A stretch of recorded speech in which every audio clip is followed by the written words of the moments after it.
दीन और दुनिया मदीने में جمال الوجود بدين. Living Islam, Narcissism, the psychological catchword of the 21st century. But what is narcissism? How does it corrupt the soul? And can it be treated and cured? Join Maulana Zahir Ahmed Ragi every Wednesday morning as he unpacks the topic of narcissism and enlightens us on the Islamic perspective of tackling this spiritual sickness. Radio Islam International, bringing you contemporary and pertinent psychological discussions.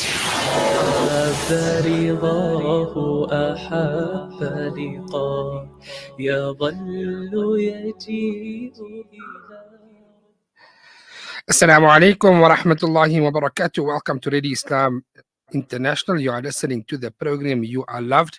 The time now is exactly 9:15. Inshallah, we are speaking to Manazir Ahmad Ragi, who is online. Malana, assalamu alaikum wa rahmatullahi wa barakatuh. Wa alaikum assalam wa rahmatullahi wa barakatuh. How are you, Maulana, after a long time? Good 3 weeks break. Alhamdulillah, we hope that Malana is also doing well. Malana has just returned from the holy lands of Mecca and Medina to Munawwara. Alhamdulillah, Alhamdulillah. It has been extremely beneficial, inshallah. And we really enjoyed it. May Allah Ta'ala accept it, and may Allah Ta'ala give the opportunity of all our listeners and the entire Ummah to visit Makkah al-Mukarramah and Medina al-Munawwara, inshallah. Inshallah. Well, we were discussing the topic of narcissism, and the main, I think we're coming now to the main points of narcissism, especially when it's coming to social media and online dating apps, and that's what we discussed in our last discussion that we did have. However, we're going to start with a question that had come about. The question goes: my ex hates my sister's family and wants our children, who are 19 and 23 years, not to have anything to do with them. And if they do, he wants nothing to do with our children. He will cut ties with his own children for this. I am always encouraging my children to keep family ties and not breaking family ties. What do I do in this situation? Yes, Mana. Firstly, I think there is a need for us to apologize to the person that has asked this question, because I see in the question they've also said that why is it that you do not want to answer my question? So firstly, let's say that there's no reason why we don't answer or we don't wish to answer any questions. Sometimes it's just purely on the basis of human weakness, we pass a question, not necessarily that deliberately not wanting to ask the question. Secondly, I think it's very important that the fact that you said it's your ex, keep in mind that the person is no more part of your family. However, does not mean that you need to become people that become sour with each other. There are many examples in the history of Islam where people had separated, but they yet maintained good, cordial relationships, meaning, at least talking, etc. And sometimes it becomes necessary to maintain these types of communication, more so when there are children involved. Thirdly, the request that you should cut ties, totally that is not correct. Islamically, it is not correct. There is a broad principle of Islam that you do not disobey Allah in the obedience of mankind or of creation. So the request to cut ties is absolutely not permitted. It goes totally contrary to the law of Islam, and therefore you should do the right thing. And we always encourage our listeners and viewers that always do the right thing. From your side, from our side, we need to always ensure that we are not guilty of disobeying any of the laws of Allah Ta'ala.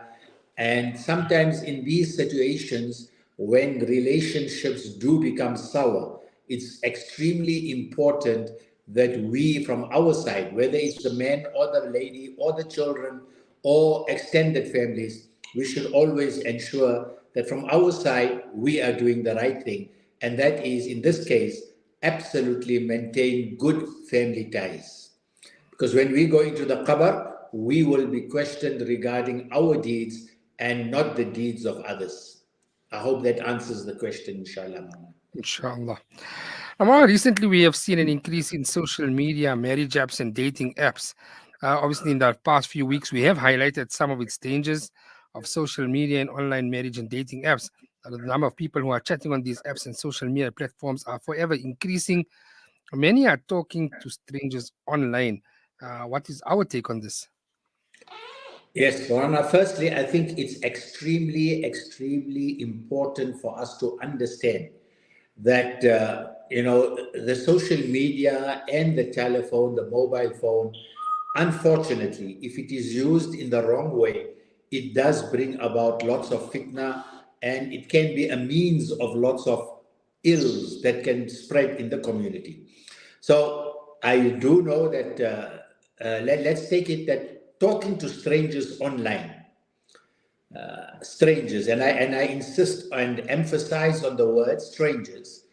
Talking to strangers online has indeed become the equivalent of swimming in shark infested waters. Firstly, we need to be cognizant of the fact that Islamically it is not correct to have casual chats with strange members of the opposite sex. However, if you do knowingly that it's not appropriate, let's, in spite of this, give some advice. So we need to keep in mind that it's not correct. However, if we are doing it, and human weakness, we do it sometimes. However, if you do knowingly that it's not appropriate, in spite of this, let's give some advice with regards to chatting. You have to be very careful who you talk to, who you invest your time and emotions in, and what information you give to people. Obviously, we are talking here to those of us who are intending to get married to someone, and we start talking online, we chat online. We're not talking here about those that are involved in illicit chats, uh, prohibited chats. Here we are talking to those who are we are willing or we have intentions to get married to. So you have to be very careful who you talk to, who you invest your time and emotions in, and what information you give to people. The chances are that you are talking to someone who has ill intentions, and also someone who perhaps is a narcissist. And unfortunately, the chances of these are very high, especially in the world that we are living in. So I strongly, if you haven't met the person, you are just talking, I strongly recommend you to check who these people follow and interact with on social media to gain a better and a more realistic understanding of them. If a Muslim man likes and follows accounts of half naked women, or if a woman is following, inappropriate accounts and has inappropriate interest that reflects a shallow mindset, it's always better to move on and not entertain them.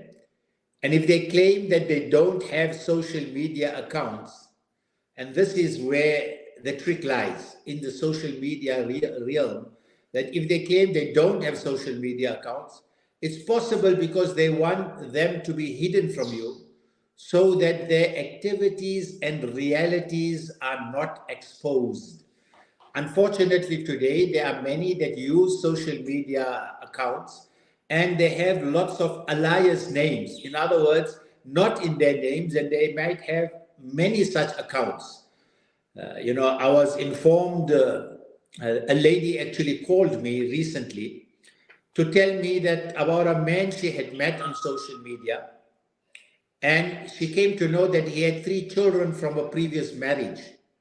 She told him that as a woman with no children, she wasn't very comfortable living with his children, especially because he was unable to provide her with the standard of life she was used to. And that's where you pick up these things from people. He said that he was ready to make cuts in his children's allowance and that the savings is put aside for them can go towards her mahar, her dowry, her expenses. And he wanted to show her that she'll be his priority and more important than his own children. But it showed that this type of mentality, this type of love bombing is of a toxic man to deal with. And among those who don't take their duties towards Allah seriously, even though he presented himself as being religious, someone who can easily violate the laws of Allah and transgress against the rights of others to get what they want should always be avoided at all costs. Because if they can't do it to others, they are most likely to do it to you. It's worth mentioning here that if you are a single parent and you are intending to get married and you begin to chat with someone on these social media, it's important to take note that the type of questions someone asks you about your children, if you've met someone who's interested in you but has reservations about your children, it needs to be discussed openly. Many a times these issues are not discussed openly, and as a result later can cause many unnecessary trauma. They may hint at it from time to time and even show disapproval of you wanting your children living with you after the marriage. Narcissistic people will try their best to eliminate your children from their lives, and even if they do accept their presence, they won't be great role models for them. They may ask questions such as, do they have to stay with you? How often do they go to their mom or dad? Depending, on which side of the gender you are. What if we want to go on holiday? These are the types of questions they will ask to avoid your children living with you. What if we want to go on a holiday?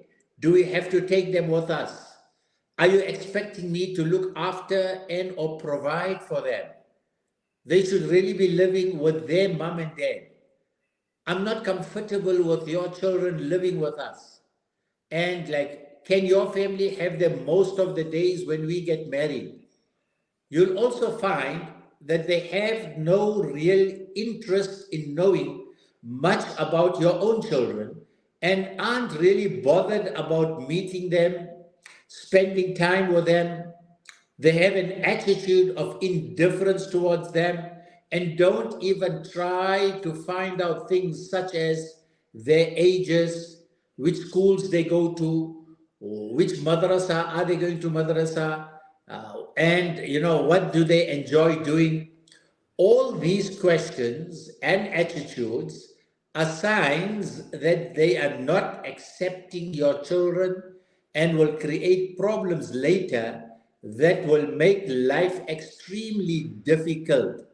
The only time they'll make efforts with your children when they are trying to make you, fall in love with them so they can get what they want from you. However, I must also make mention here that I know of examples where previously divorced couples got married and both sides had children, my children, your children, our children. And alhamdulillah, there are examples of people that live a beautiful, healthy family life with both sides of the children. And alhamdulillah, that is what Islam encourages.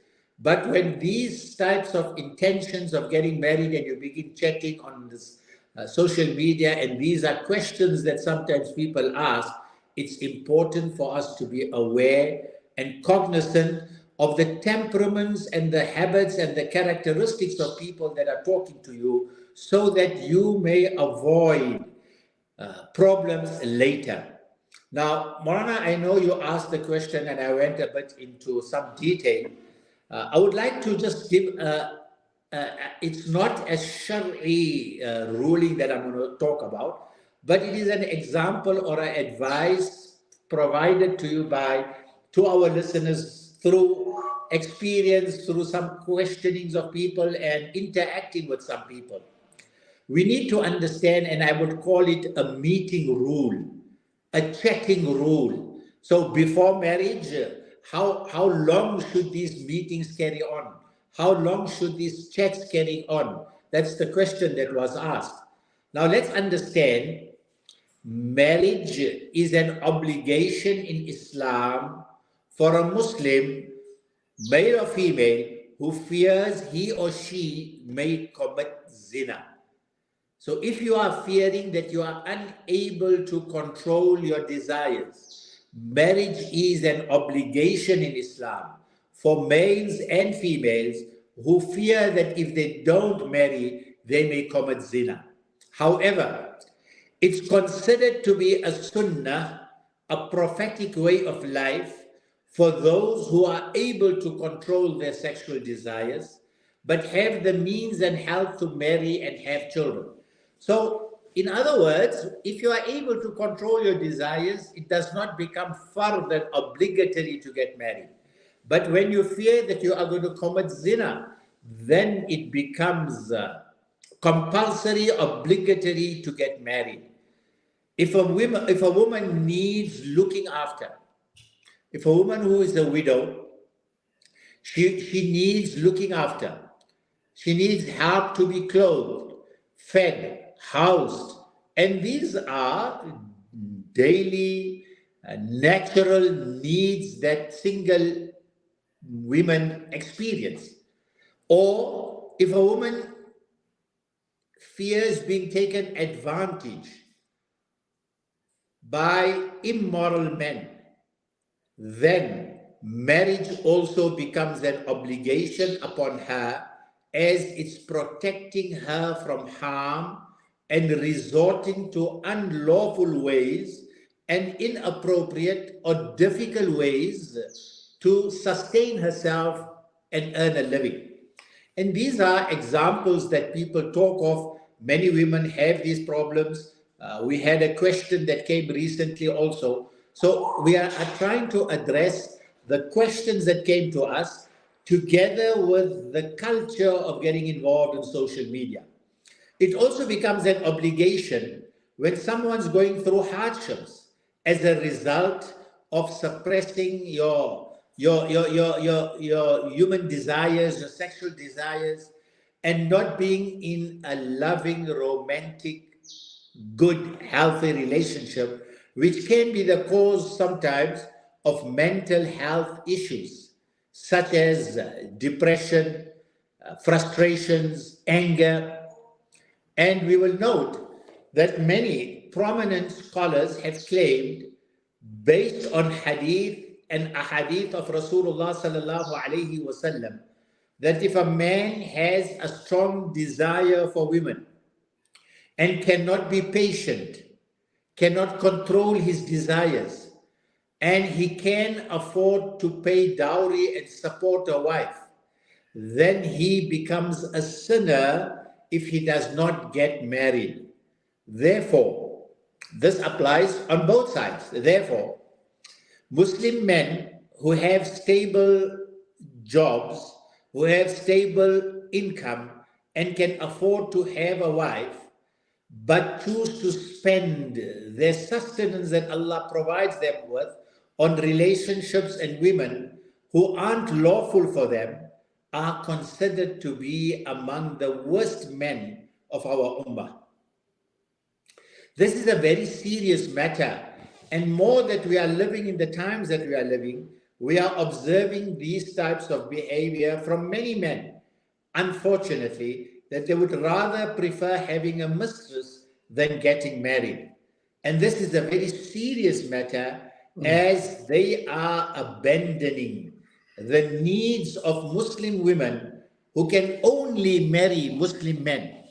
So if you have the means and you do not get married, and circumstances has made it such that there are many honorable widows that would like to get married, and Islam encourages this in these types of circumstances. So this is a serious matter, As such, men are actually abandoning the needs of Muslim women and who can only marry Muslim men.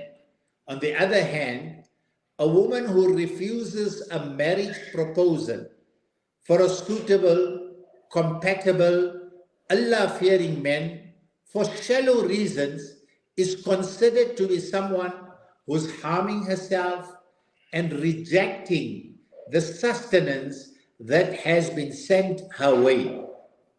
Let's keep in mind that marriage is very important in Islam.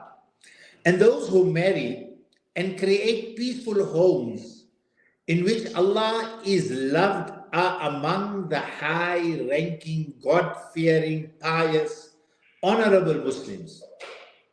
Although it's highly rewarded by Allah, as it takes great efforts to stay chaste, being celibate isn't encouraged in Islam. Not marrying is not encouraged in Islam because it's not a healthy state to be in. And we are meant to marry at a young age. Nothing stops healthy, capable, and single men and women from getting married to good people except immorality.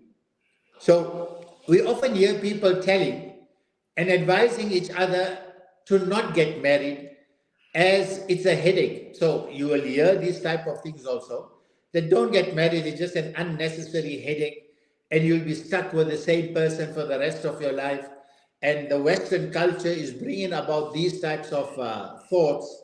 However, a Muslim should know that anyone who encourages you to stay away from something Allah and our Nabi sallallahu alayhi wasallam told us to do is leading you away from Islam. Many people wrongly advise others due to their own bad experiences and their own bad, poor choices of partners. But at the end of the day, even they wish to be married to good people. Strong believers are those who love to follow the sunnah of Rasulullah sallallahu alaihi wasallam and won't hesitate to get married when an offer comes to them from someone who's a practicing Muslim and has great character, has great morals. And when it comes to the type of men a Muslim woman should marry, Rasulullah sallallahu alayhi wasallam has advised when someone with whose religion, character you are satisfied asks to marry your daughter, comply with his request. For if you do not do so, there'll be corruption and great evil on earth. This is a hadith narrated by Rasulullah sallallahu alayhi wasallam in Tirmidhi. This hadith is very important to understand, and the type of men women should choose to have a blessed, happy marriage with. First of all, Rasulullah sallallahu alayhi wasallam mentioned that someone whose religion and character should be the main criteria for consideration. If it's not safe to judge a man based on his outward practicing, it is not safe just to judge a man based on his outward practicing of Islam alone, regardless of how many times he prays in the masjid or preaches on even social media, if he does not have a strong moral character to support his actions. We live in a time, unfortunately, where dating is unfortunately inevitable. We are living in a time where, unfortunately, dating is perhaps inevitable, and I'm not saying that is encouraged, but we are living in that era. Most Muslim men these days, or many Muslim men these days, or some Muslim men these days, especially those that are living in Western countries and not necessarily in Western countries, won't consider a woman who does not at least agree to go out for coffee together. Now, these are things that we need to be addressing, and that's the reason we're having these programs. As long as it's in a safe public environment with the knowledge of their families and both are ethically within their limits, it may be Islamically acceptable if there is a genuine intention to get married. However, from the experience of many women, we learn that women should try, some rules, apply some rules for yourselves with Muslim men who appear to be both practicing and believing.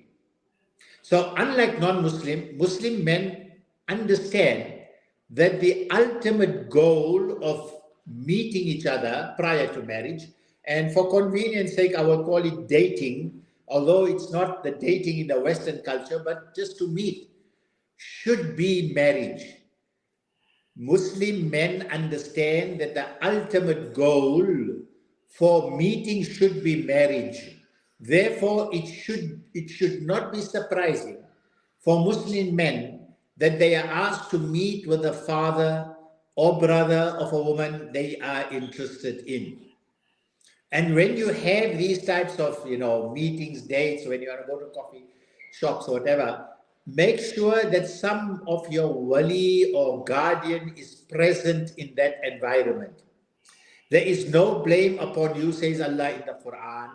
There is no blame upon you for that which you allude concerning a proposal to women or for what you conceal within yourselves. So you have an inclination for getting married, your romantic feelings towards them.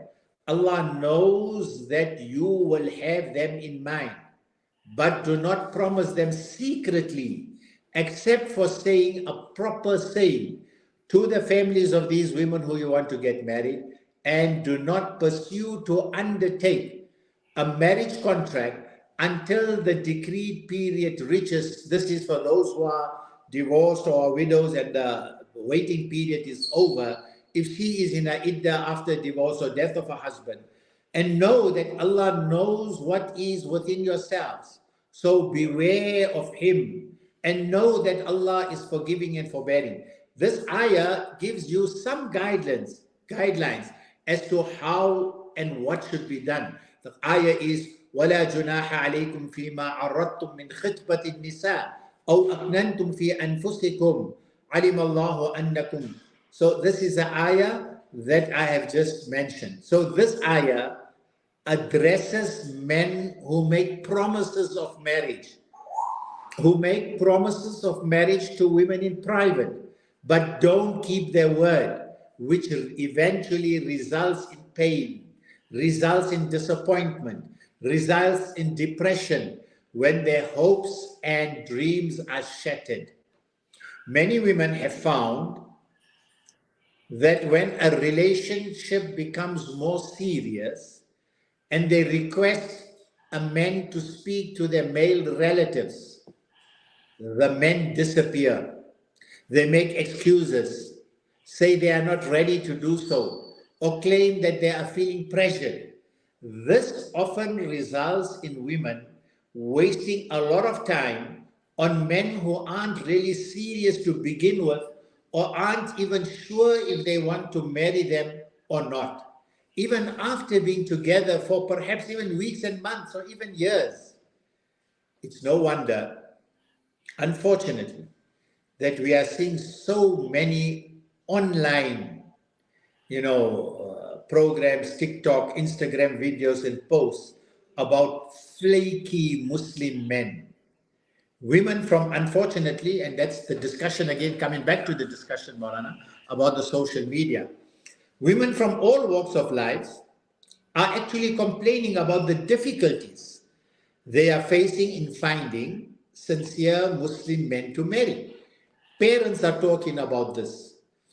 In my humble opinion, the best way to save time and the best way to save emotions and energy with potential partners would be to arrange not more than 3 meetings not more than 3 meetings or, whatever it may be, in a safe and public environment, and see how you feel.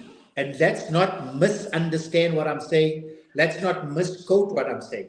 If there is a genuine need to get married and you have the desires towards each other, in my humble opinion, the best way to save time, to save your emotions and energies with potential partners, would be not to have more than 3 meetings in a safe and public environment, just to get a feel of how you feel.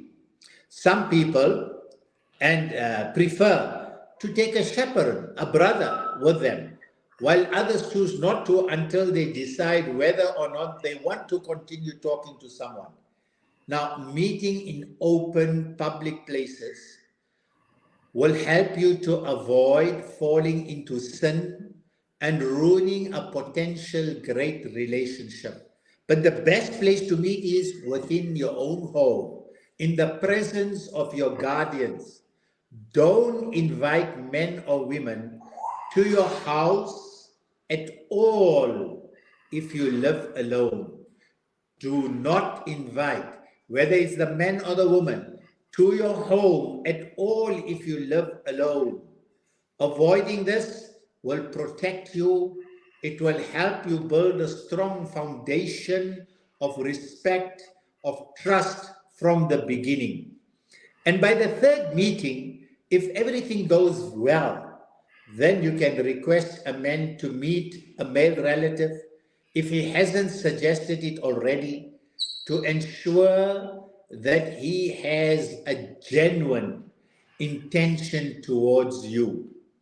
If men avoid this or create an issue about meeting your extended male families, then whoever it is, it's best to now stop communicating with them at this point. It's best to stop communicating with them at this point. So, Morana, the question that you asked, I've given a broad understanding of it in the context of the culture we are living in the context of the environment we are living in the context of a Western culture, but people that are finding difficulty. We've given some advices. I hope this would be of benefit to our listeners. I don't say that everything that I said is 100% correct. There may be better ways to addressing this, but we've given a broad understanding of what should be done when one wants to get married, especially if you have been married already, you have children, or you are a widow or a divorcee, and there is some inclination towards getting married. Some broad guidelines we've given to avoid later trauma once you get married, inshallah. Inshallah. My next question comes in. Many people these days think that it's far too early to get family involved at this stage. But Abdullah ibn Mas'ud radiallahu anhu narrated that Nabi Kareem sallallahu alaihi wasallam says, "O young men, those amongst you who can support a wife financially should marry, for it restrains the eyes from casting lustful glances and preserves one from immorality. But he who cannot afford it should observe fast, for it is a means of controlling the sexual desire." A lot of men who read this hadith will say that it's very difficult to fast all the time. Yes, Maulana. I think we need to understand that Rasulullah sallallahu alayhi wasallam said this not to make life difficult, but to motivate men to make greater efforts to achieve financial stability and marry while they are still young. So the idea of this hadith is not to make life difficult, but to motivate men to make greater efforts to achieve financial stability and marry while they are still young. Any man considering marriage should be able to provide for a wife, making him more attractive to women. We've seen that men are sincere and work harder when they are married at a young age. And they understand their duties and honor the oath they made with Allah to look after and honor their wives, who are actually sustenance and risk for them. And one of the main issues that women are having with Muslim men is, unfortunately, again, their lack of financial stability and the inability to be sole providers. Women highly admire men who are able to look after them financially, cover their expenses for their needs. We find that many even complain that a high number of Muslim men who haven't bothered to save their money over the years blew all the savings on pointless material things, unlawful relationships, and did not work hard enough to have a stable job or a career, have sometimes the audacity to expect women to lower their requests and marriage expenses just to make getting married an easier process. Men who have inspiring fathers as role models, who have set an example of how women should be treated, will most likely implement the same values in their own marriage and not be like this. Men who have been raised by loving single mothers are also more likely to know their duties and treat women well. When a man who's financially ready to marry takes the initiative to speak to your wali, your guardian, and begin the marriage process correctly, you'll see the positive outcomes. How interested in you he actually is, rather than how much he says he is.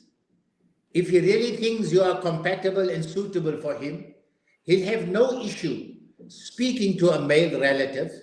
It encourages him to do the right thing and to man up, because he sincerely wants what is halal. Allowing a man to treat you as a girlfriend is neither good for your iman nor his. It also makes him lazy and more prone to keeping his options open.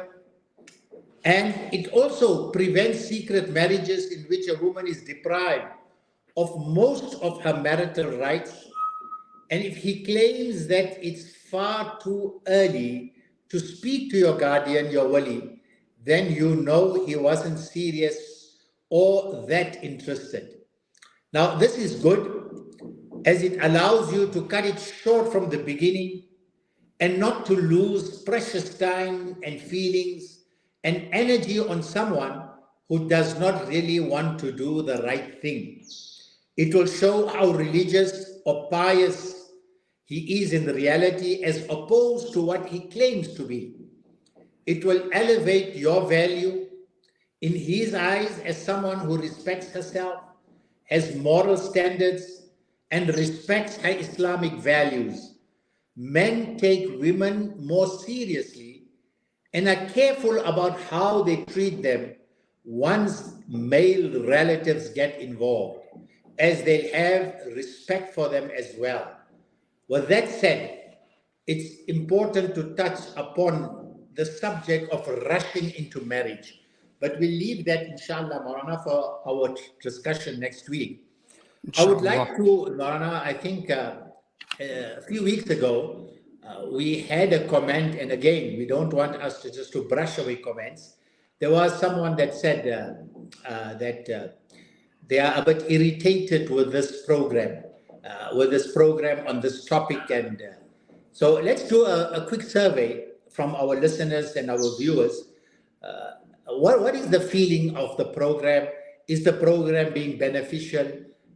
There are many more aspects that we would love to discuss. Let's get a feeler from our listeners, Maulana, if you could just coordinate something of that sort to understand whether the program is of benefit. I know it's a program that right in the beginning, people did not really understand what is it that we are talking, but we are bringing these discussions in the context of Islam and some advice to our men and women who are perhaps experiencing these types of experiences. Yes, Maulana. Gee, we just wanted, there was a question that we asked, and that is, what do you feel about this program? And if listeners want to let us know that has this, maybe according to them, has this program actually run its course? But let us ask. The question is this topic beneficial? Let us know, and you can let me know on my personal WhatsApp number 072-328-7777. That's 072-328-7777. And inshallah, we'll take it from there to see what's the response coming in from the public. Huh? Yes, inshallah. Inshallah. We do have And I a think few. you also want to go to the market now, right? Gee. We do have a few things that have come in, a few comments. One saying the program is interesting, informative. Another one saying that what you call it, the Assalamu alaikum, it's very beneficial. Many of them saying very beneficial, and we do have a few that say that we think that the topic has run its course, but inshallah we'll address that next week. Inshallah. Inshallah. Assalamu alaikum. Wa alaikum assalam wa rahmatullahi wa barakatuh.